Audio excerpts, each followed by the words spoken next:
Ladies and gentlemen, boys and girls, dogs and cats, children and babies, good morning, good afternoon, good evening, wherever you may be joining us from. My name is Deven Morgan, Director of Baseball Driveline, founder of the Driveline Academy, and this is the Driveline Academy podcast, the world's most dangerous youth baseball podcast. And I am joined, as per usual, in spirit, not in person, but in spirit, because he's in New Orleans.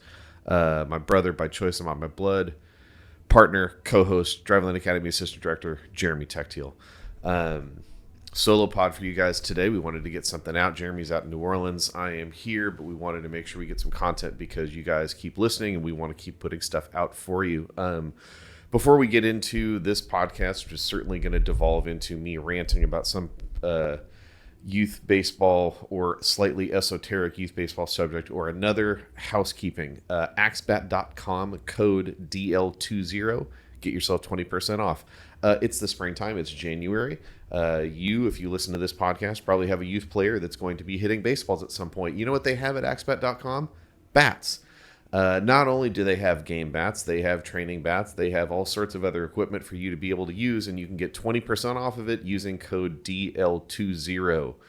Usually we do some sort of like jokey jokerton about what that DL is going to stand for. I'm going to say it's Drive Line 20, 20% off, because I just don't know that I've got that tool in the toolbox right now. And I don't have Jeremy here with me to help me kind of come up with that DL20 is what it's going to stand for. So DL20, Drive Line 20, get yourself 20% off.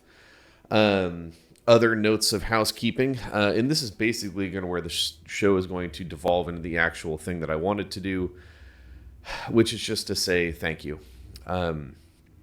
We have the Skills at Scale, the complete youth baseball training manual, available for sale right now. You know what? Actually, let me go get it. And for the small number of you that actually joined us on an audiovisual platform, I'm going to show it to you. Hold on one second. Sorry about that, Gambit. We're back. This is the book. This is the book I wrote. Skills at Scale, the complete youth baseball training manual.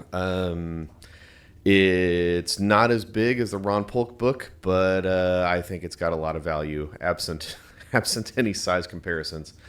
It's we are getting towards the end of the pre-sale period. We have sold out of the first run of books we were planning to order. We're basically sold out of the second run of books we're planning to order, so we have had to increase the amount of orders we're putting in, because you guys are supporting it.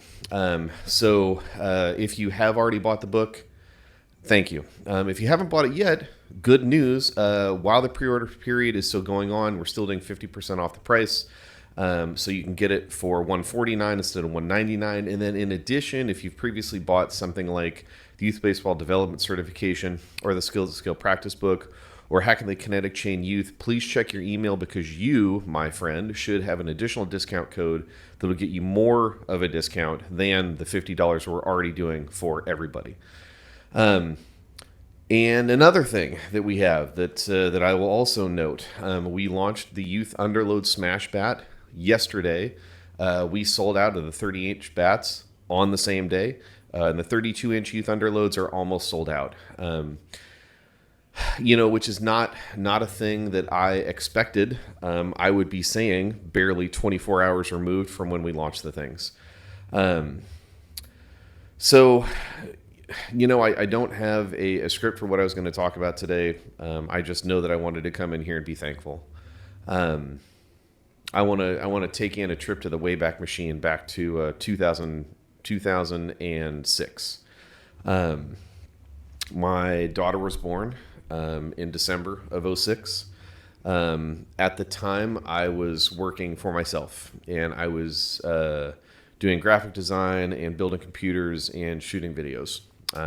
If you really want to take a little trip down the rabbit hole, you can find some videos on YouTube, some rap videos that I either directed or was the director of photography on, or assistant or whatever.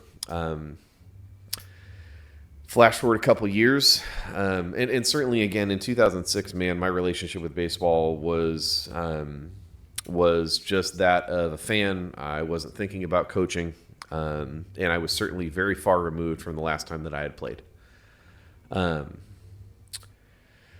2009, our son was born, and I think in 2009 is when I signed up for my Twitter account. I think I'm an '09 user, which is a little bit embarrassing to say, given that means I've been on that platform for literally 15 years. And somewhere around that time, I found baseball Twitter. God knows how I found it. And I started following the same people that, like, a lot of us did at that time. There was the flip book guys, the 2D visual breakdown guys, but then somewhere along there, I found other people, the East Bay Hittings of the world, the Jeff Leaches of the world, the 253s of the world, and certainly Driveline.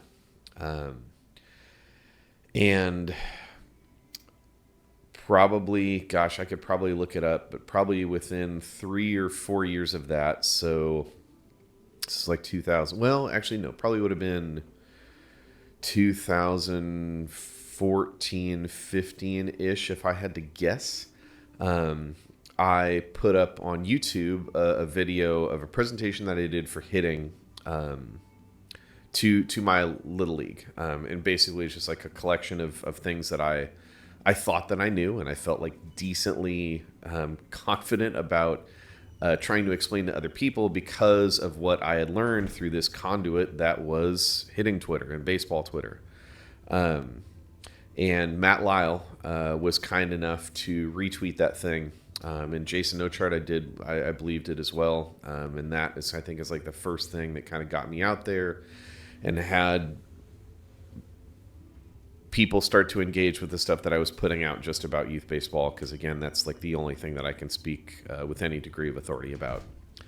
And it's all, it's just been a journey since that point, man. And like, honestly, when I look through the book, we had to do some last minute corrections to some of the citations in the book, of which there are like close to 60 citations to either research articles or blogs, or basically things that have kind of informed what I think that I know.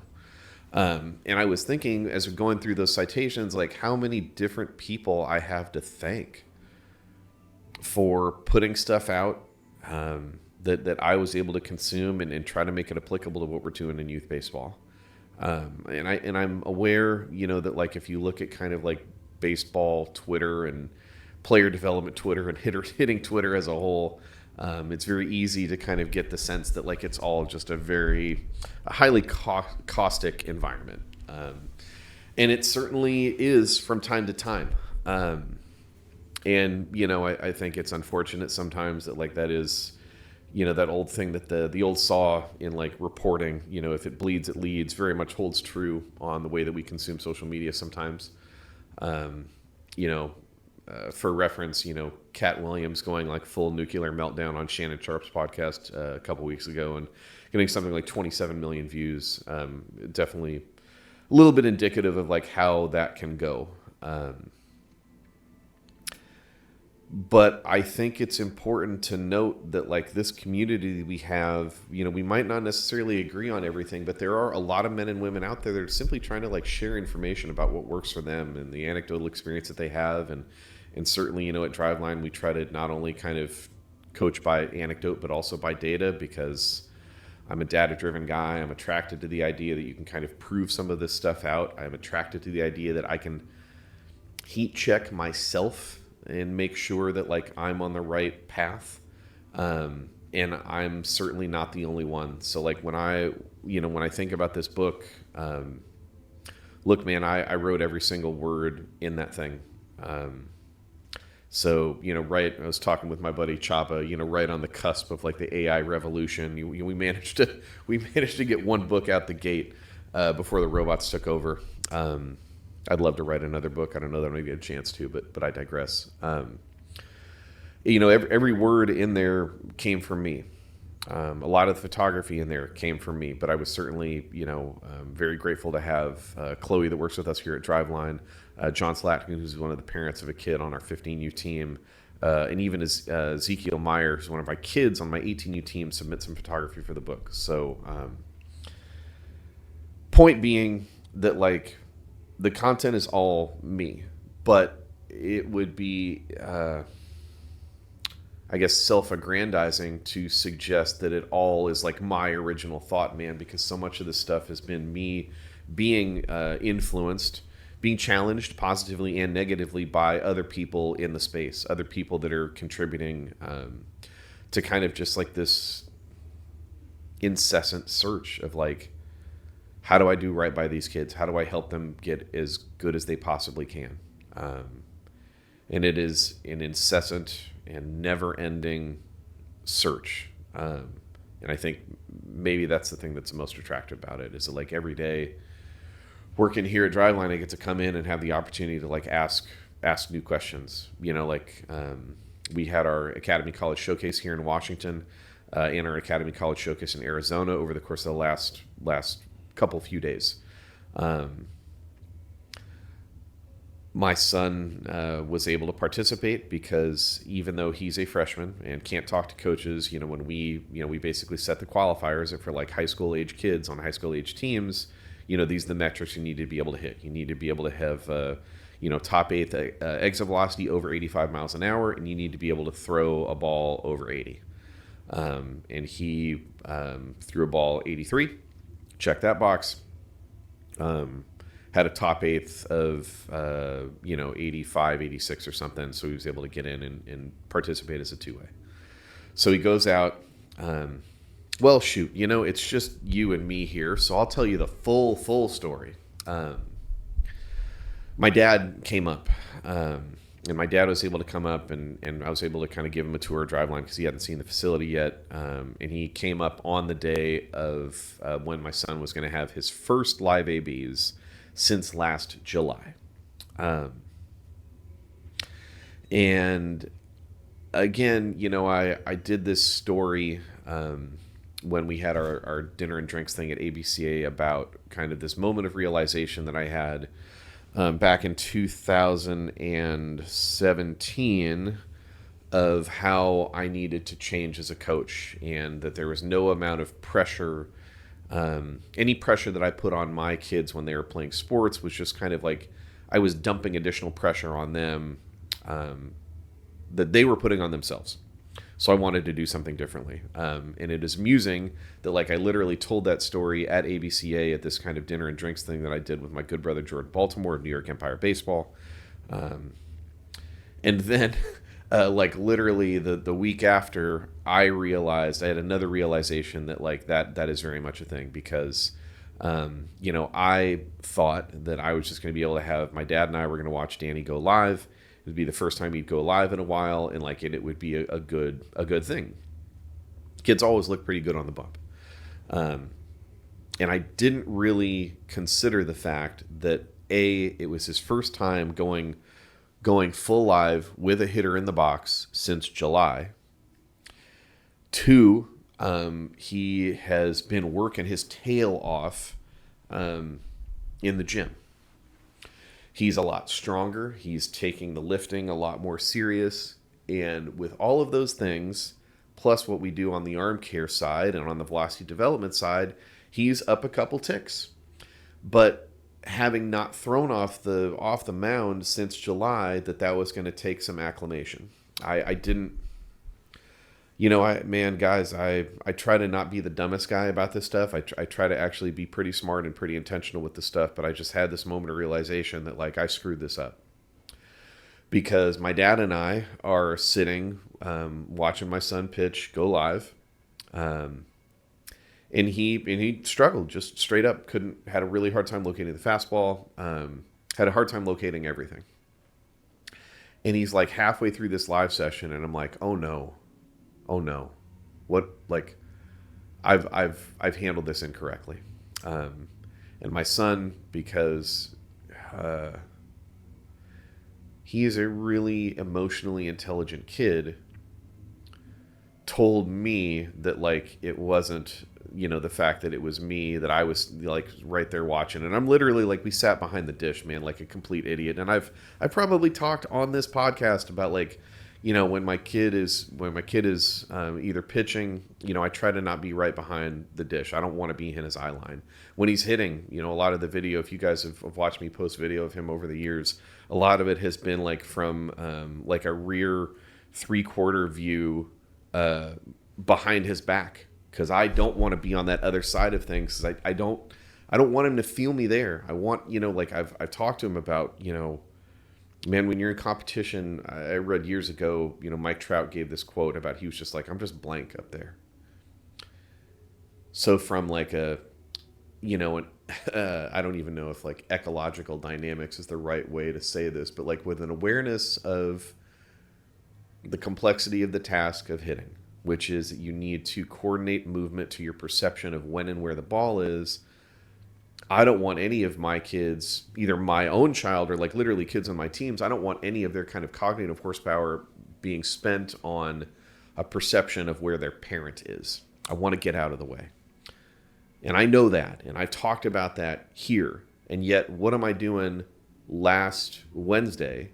But I am sitting with my father behind home plate in our lab, right back over there. So Danny later kind of capitulates and is like, yeah, I was trying to do really, really well for Grandpa. And he put this kind of additional pressure and stress on himself that certainly, just didn't help. And look, it's possible that live session wouldn't have gone great regardless, because again, it was his first time on the mound since July, but it wasn't just that the session didn't go great. It was that he felt bad about the way that he performed because I was there and his grandfather was there. So, that was the first live. Didn't go great. But, you try to, make lemonade out of some lemons, right? And we had some really good conversations afterwards about how, hey, this is actually a really good lesson to learn, which is, if you play this game long enough and you get the thing that you want, which is that you're good, people are going to come to see you. Like, that's a thing that's going to happen. And whether that's friends that want to go see you, or whether that's a girlfriend that wants to come see you, or whether that's coaches and scouts that want to come see you, the thing you can't do is have those people that are in attendance affect the way that you approach the game, right? You don't want to have that happen. So I felt terrible as a parent for screwing that whole thing up. I think, my son felt bad about the way that he performed, but what we were able to kind of get on the backside of that is like, again, let's try to make some lemonade out of this situation and understand that this is a great example of what can happen when you let external factors affect the approach that you have to competition. So next time, let's do the other thing. Regardless of who's in the room, let's be comfortable and confident that like someone is always going to be watching. And rather than have that kind of be this like accelerant that you dump on this fire of the consequence that you might feel about competition, let's do the other thing. Let's double down on simply just, man, go be yourself. Go be you. Go compete the way that you know that you will compete, regardless of who's in the stands. So we had this whole conversation last Wednesday, and the college showcase is coming on Monday. And again, another thing that I under-indexed for was like how significant, I can tell my kid over and over and over that like, man, this stuff just doesn't really matter. You're not even 15 years old yet. College coaches can't even talk to you if they wanted to. I can say that. And as me, like, not for nothing, I've tried to learn a lot about this stuff, and I've tried to give my kids this context. But again, know that there's some amount of pressure that the athlete is going to put on themselves that like I can't solve for. So it gets to be Sunday night, and the showcase is going to be on Monday. And I'm like, hey man, let me just make sure that we double down on reiterating how much this doesn't matter to anyone other than you. Because again, you're 14, you're going to showcase, but the coaches can't talk to you, right? There's no, the best case scenario, Tim Corbin's right there, right? He can't even offer you. There's nothing that's going to happen. And if that's true, then let's just learn this, use this as the learning opportunity, which it is. This is now going to be your second time going full intent off the bump. You spiked most of your fastballs last week, probably because you're moving a couple ticks faster and probably because you're still accustomed to your old release point. Okay, cool. Let's find the new one. Let's find the feel that pairs with our let's find a new feel that pairs with the current level of output that we have, not rely on the old feel that was relevant to the old level of output, the old level of biology. You guys have heard me talk time and time again about, the biological inconsistency of children that are going through biological change and accelerated rate, right? So double down on that stuff on Sunday night before he went to bed, because I know he's going to dream about it, or I know he's going to think about it, and then reiterated that same stuff that Monday afternoon. Fortunately, the way that this worked out on the calendar, it happened to be MLK Day, so the kids weren't in school, so we could sit down and go through a wonderful presentation that my brother Connor Reynolds put together about kind of the realities of showcasing, scouting, college baseball, etc.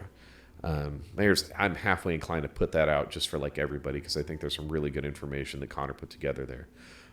Because the perspective of it, I think that Connor landed on, that I think was really impactful for my son, is two things. One, understand what you're competing against, and that there are literally like 500,000 kids that are trying to find college baseball jobs every single year. It's not just, you're not just beating out the kids that are in your local area. Understand the amount of schools that are out there, from D1s to D2s to D3s to NAIA D1, D2, JUCOs, the whole deal. There's a lot of opportunity. And there's also all this other weird variance you have to kind of deal with nowadays with the portal, with kind of the long tail effects of COVID and how that affected guys' eligibility and what that means for potential opportunities for seniors right now that are going to be 2024 grads. And at the end of that, I'm saying to my freshman child, who is a 2027, like, again, best case scenario, it doesn't mean anything. So go out there and compete your tail off and learn and have fun. I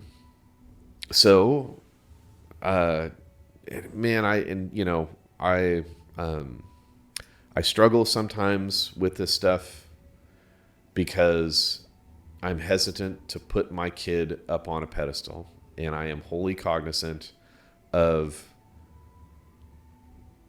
what it looks like for me to be the director of youth baseball here and the founder of our academy team program, and literally have a player in our academy that my wife and I made, right? Like, I'm aware that because I have been posting his stuff online on my socials as kind of part of his journey, and I suppose some of that journey is our journey because it has to do with me learning more about trying to be a better coach and accumulating, I don't know, I don't want to say expertise because it makes me sound like an asshole. Accumulating a lot of experience and knowledge along the way. He's tied to me, and he should be, because he's obviously my son. I mean, my daughter is tied to me same way. She just doesn't play baseball anymore, but because my son does, there's this like, well, he's the driveline kid, and it's like, on the one hand, I love that because he loves it. On the other hand, I'm aware that is going to expose him in the future to like some amount of potential for scorn and ridicule. And like, look, man, you spend 10 minutes talking to a high school age or a middle school age kid about how terrible children are to each other. It's not hard to imagine how that stuff could play out. So I say all that to say that, like, I don't want to say guarded and cautious. I'm cognizant about, like, talking about my son's performance is a weird space relative to my role. By the same token, you better believe that I'm proud of my kids, right? So I'll tell you how it went, and then I'll tell you the thing that I said. I'll give you two stories. So showcase comes, he's like the fifth pitcher up, and I'm back there, and I'm pacing, right? And I'm like definitely not. I am not behind the plate this time. I was sitting and I'm standing and I'm sitting and I'm standing. I don't really know what to do with myself, and because I'm like very cognizant that like I applied additional pressure that I didn't want to apply last time he was on the bump. So I'm trying to just be invisible, right? And I'm not getting video. I mean, it's in our lab, right? So we have all the content in the world going. So I don't need to take video, but I didn't shoot anything myself, not a thing, because I don't want him to see me hold my phone up, right? Anyways, he goes out there and he shoves, like just straight up shoved. Hit 84.9 on the TrackMan. So not 85, but close. And like, regardless, we're kind of splitting hairs, right? I mean, it's for a kid who's only 5'8", 155, and a high school freshman that's still 14, in a really good place. And he did really well. Punchy's first three batters, walked the fourth, and like, completely just went out there and just dumped the tank. Like I asked him afterwards, and he was like, I was just like 130% on every throw. And I'm like, hell yeah. Like of course he is. He knew that he was going to throw a bunch, and and what better way to kind of learn and discover the new way that your body's going to sequence in a pitching motion relative to release point, sequence, all this other stuff, than by like, let's find the ragged edge, man, and go out there and send it. And he did really well, and I was really, really proud. I was really, really proud, and was really happy that for him that, from the first live, one of the things he did is he was doing a lot of self-talk that like was kind of negative off the jump, like spiked the first fastball and it kind of like snowballed from there. So I asked him after the showcase, I was like, well, how, we're talking about like, how was the self-talk? And he was like, Dad, you didn't hear me? And like, I mean, of course I can't hear you, because I'm like, I'm at least 70 feet away. And he was like, I'm talking to myself. And I was just like super positive, like heck yeah. And he's 14. I know he acts like he doesn't swear. I know he's around me all the time, and I curse like a sailor. So like, I know what he's really saying, but like, I was just so happy to hear that he was able to kind of weaponize this positive self-talk, because it's not like every pitch he threw was a strike. I mean, he was pretty darn consistent, but he missed some, right? But was able to cultivate that mindset of being positive enough through the struggle that it didn't snowball, right? And it's like, look, I'm not some sort of like self-help positive mindset guru, but I think it's really easy in a vacuum to tell kids to be confident. I think it's a little bit more challenging when you need to find the ability to be confident about it, your next opportunity, in the absence of evidence, right? It just, it takes, God, man, I wish I could remember who said this. Somebody at ABCA was just like, you know how many pitches it takes to get out of a, bases loaded jam? It just takes one. Triple play and we're out of here, right? The point being that like, we want kids to be able to find that belief in themselves, in the belief in the positive capacity of the next moment and the next opportunity. It's easy to want that in a vacuum. It's harder to deliver it when your back is up against the wall and you are faced with the evidence of your prior failings. I gave up a hit. No, I gave up a hit. I walked a guy and I walked another guy. The evidence of that failure is literally standing on the base paths, right? It's right there. And it's in those moments that we want kids to be able to have that conviction in belief, to know that like, I'm one pitch away and I can go punchy, punchy, punchy, and I can get out of this inning. Or I can go punchy, double play, get out of this inning. Or I can go pop out, strike out, ground out to get out of this inning. I can get out.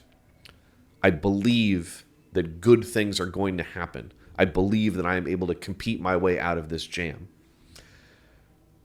I think it takes time. I think it's like building up that capacity is like building up any other type of muscle. And, and I'll tell you, man, that like my son didn't walk away from that showcase with a college offer because he couldn't.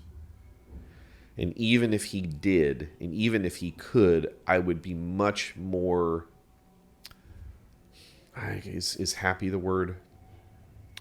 I'd be much more happy for him that he was able to walk away with this belief in himself that, like, I learned a new thing. I learned that if I can stay positive with myself in the absence of evidence and not let things snowball, that I'm gonna put myself closer to the competition outcomes that I want to have. That's a pretty cool thing. And then story number 2 that I think is like tangentially related. We were training last night, and I think the good thing that can happen when you have kids training in groups in a team is that they like each other. And sometimes when they like each other and they like being around each other, because they're kids, the social aspect of things might pull them away a touch from the diligent nose down execution of the work, right? That's just the thing that can happen. I think that stuff can happen for 46-year-old people that are in their professional lives. I think that can happen for kids that are learning how to play this game. So anyways, the way that we program our strength stuff is just like an A, B, C, D block, right? And my son did not finish his D block of the exercises yesterday during the time allocated. Am I confident that if he had like really focused from the moment that he got into our HP, which is our strength area in the gym, that he could have got through the D block? Yeah, absolutely. But I'm kind of glad in the aftermath that he didn't, because of the conversation that we had that came from it. So, he got held accountable for missing that part of the workout. And, it doesn't feel great, I think, for anybody to be told that you didn't do a good enough job. That's just not going to feel good for anybody. So he was in his feelings on the ride home. And to be honest, ladies and gentlemen, I had a difficult day at work yesterday. So in that moment, in the car on the way home, I certainly wasn't in a place where I could provide positive, warm, snuggly context that I would certainly aspire to in any other scenario. But we got home, and I shook my stuff off. And then as soon as I did that, I was like, okay, I got to talk to my boy. And we had a really great conversation about, like, I think this is sometimes like the cost of greatness. It comes with a cost. And that cost is that you're going to be held to a higher standard, and again, man, let me be 1,000% clear. I'm not comparing my child to a professional athlete. I'm just saying that, like, look, my kid's not bad at baseball. And I think he's starting to get an idea of kind of like what that feels like when the thing that you want, the thing that you're asking for, which is to be really good, comes with some cost. And it comes with some expectations, right? Like the backup to the backup to the backup of your right fielder on a high school roster, if they don't lead from the front, right? If they don't like set the tone, if they don't control culture in the dugout, if they don't compel their teammates to be as good as possible, like, man, it's probably not, they're probably going to sneak under the radar. Like, honestly, it's just, but your number one guy, your 3-hole hitter, your starting shortstop, your starting arm, those type of kids are going to get held to a higher standard because the team is going to look to those kids for signal about how they should behave, and that's kind of the natural thing. And is it I don't know that fair is the right word. Well, maybe it is. I'm not sure. But I think that's the way that it's going to go, right? You're the team leader is going to get held to a higher standard because of the way that person kind of can affect the competitive ebb and flow of the team as a whole. And if you don't hold that kid to a higher standard and you let them deviate from the way that you want your team to function and the competitive attributes that you want them to express, it's entirely reasonable to worry that the whole team might then deviate. So it makes total logical sense that you would kind of apply that approach. And, I had this conversation with D, and he was like, man, I've been working so hard. I've been working so flipping hard. And he has. He's really, really in the gym specifically, in HP. He's been getting after it. And he's like, so I miss my D block. Why is that such a big deal? I've been working so hard and I've been so diligent. And I was, we had a moment to kind of to talk through it. And it's like, well, this is why. This is part of getting the thing that you asked for. And part of that is that you're going to be held to a higher standard, and you need to be okay with that, and you need to accept that that's going to be the way that it's going to roll. Because you don't want the alternative, right? You don't want, you don't want your upper quartile of kids on a team to have the environment to be permissive of them screwing off. You don't want that, because that could look really bad for team culture. You want what happened, which is everybody gets held accountable, and specifically maybe some of the kids that are the leaders, that are higher impact players, might be getting held responsible at a higher level, and that's okay, and that's a good thing. And the thing that I told my son when we were wrapping up this conversation, kind of breaking down how this stuff works, is the point of it, the point of being held accountable for stuff like this, is that you get closer to the truth of what you could be capable of, right? That's the only way, is that you have to get that signal, even though it might make you uncomfortable. You have to get that signal from time to time that you need to do more, or the effort needs to be a little bit better, the attitude needs to be a little bit better, the diligence needs to be improved. And there's value in getting that signal, not because if you continue to do those things over and over and over and over, that it's some sort of guarantee that you're going to get to the ultimate place you want to get to, which in our game is playing in the show, which is basically impossible. The point that I make literally in the first chapter of the book, and I think I've talked about this before, but I will reiterate it again.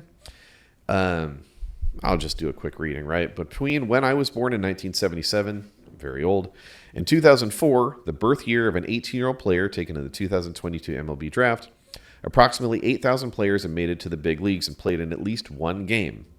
In the same period of time, 98.4 million children were born in the United States and 3.7 billion in the entire world. So, those drafted players represent 0.0002162 of all children born in the world in that same time period. It's impossible. It's just impossible. Look at the numbers. It's impossible. But the point is not that if you do everything perfectly that you can somehow guarantee this impossible result. It's not any less possible. It's not any less impossible if you take that path. The point is we want to teach children, young men and women, how to be successful adults. That's the point. Which means you need to be confronted sometimes that, like, when you are a high performer in anything, you're going to be held accountable in a different way. And you can't be halfway pregnant about this stuff, right? You can't want to be a high performer but not want to have the additional attention that's going to come with that.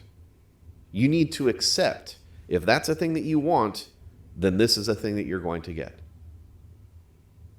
And at the end of the day, no matter what the outcome, if all you learn is that, like, I did my best, and you are, I guess conditioned seems like a weird way to put it.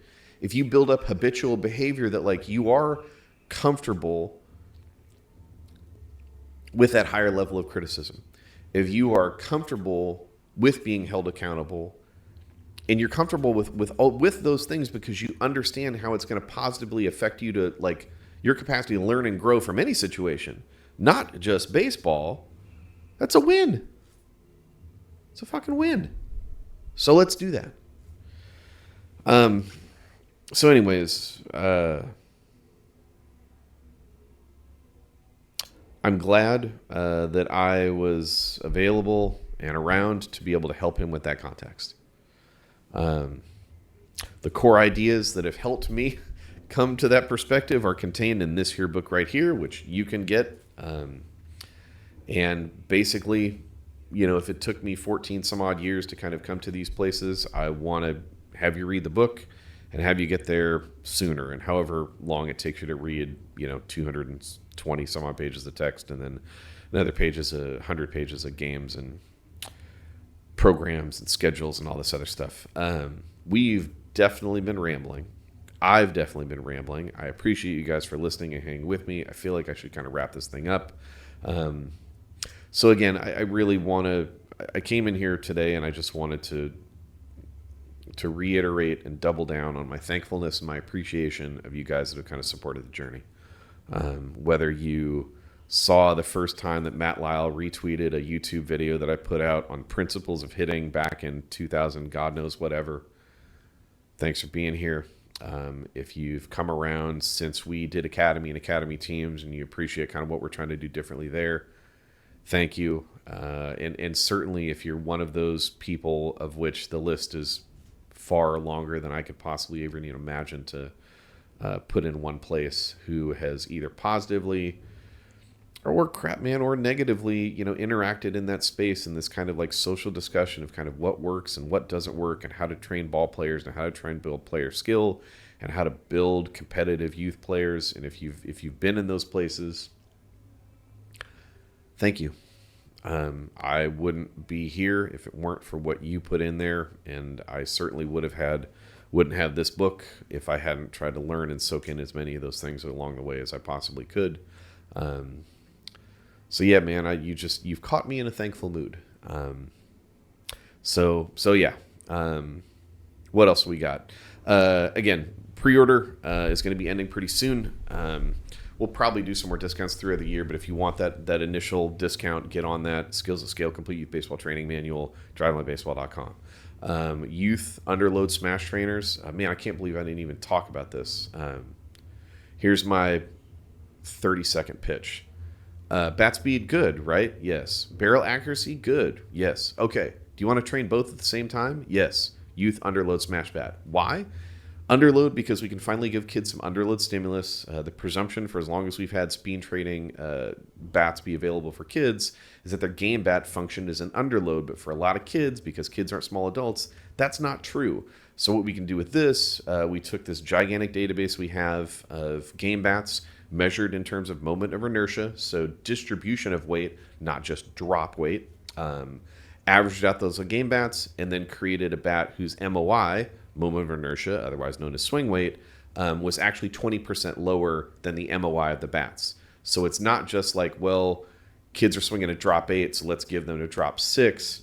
It's really getting specific about the weight of the bat and the distribution of the weight, custom weighted, if you will, to be able to give them that stimulus. And then when you pair that with something like the Smash Factor balls or the mini hitting plyos, Now we're constructing a hitting environment where we can increase task difficulty by raising velocity with the smash factor balls, or we can increase difficulty by reducing surface area of what it takes to actually like flush a ball, because the mini hitting plyos are small. Probably have one back there, but I'm not going to grab it right now. And the intention is to make hitting easier, right? We want to construct training environments that are challenging to make hitting in the game easier. And if you can flush a mini hitting plyo with a Youth Underload Smash Bat, hey man, hitting a 5-ounce, 9-inch circumference baseball should be comparatively easy. And the other thing that I will tell you, and this is a conversation with my good brother Eric Kozak, learning how to move accurately while moving fast is a really hyper-specific skill that has a ton of benefit in our game. So we made a bat that allows you to train that thing. DriveLineBaseball.com, Youth Underload Smash Bat. The 30 inches are already sold out. The 32s, there are some left. We've got more on the way. So if you buy them right now, you're just going to go into that back order queue, and as soon as we have them, they're going to be going to you, and you should be able to get them. We have new stock coming in February, so you'll still be able to get them before your spring seasons. And I got one other bat that's also coming, probably April-ish. I'm not going to give away the whole thing, but just consider the Youth Bat Speed Trainers used to be a 2 overload bat set. We've got now Underload Stimulus, a new bat that's coming. So what do you think's coming next? I can't wait to talk about it. I'm so flippin' fired up and excited. It's going to be cool. Anyways, so DriveLineBaseball.com, Skills to Skill Complete Youth Baseball Training Manual, Youth Underload Smash Bat. I got other products coming soon. The youth kits are out there. Like, I don't know. I don't want to be a huckster, but like, we're just trying to put out tools that are beneficial for player development. That's the whole deal. Next time, Jeremy and I will be here talking about Lord knows what, probably some more in our college showcase with more of the anecdotal experience other than just mine, which, is very much revolves around my kid because I love him, and my daughter, who is doing wrestling and cheer right now. She wants to come back on the pod, and we're going to talk about this whole like 2-sport athlete thing.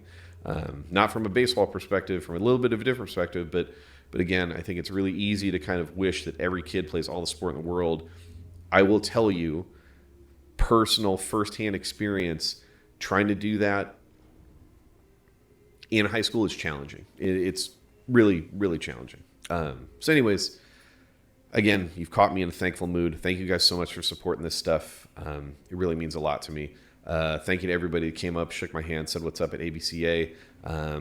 I'll try to put this out on Friday so that if you listen to this on Friday, I will see you at NWBCA this weekend down in Portland for the Northwest Baseball Coaches Association Conference. And then I got some other stuff going on for the rest of the year. We're going to try to get out and go see you guys. So thank you guys so much for the support. As always, hit the like button, the subscribe, the notifications, all those things to help out the algorithmic support. Thank you, thank you, thank you. I'll catch you next time. Take it easy.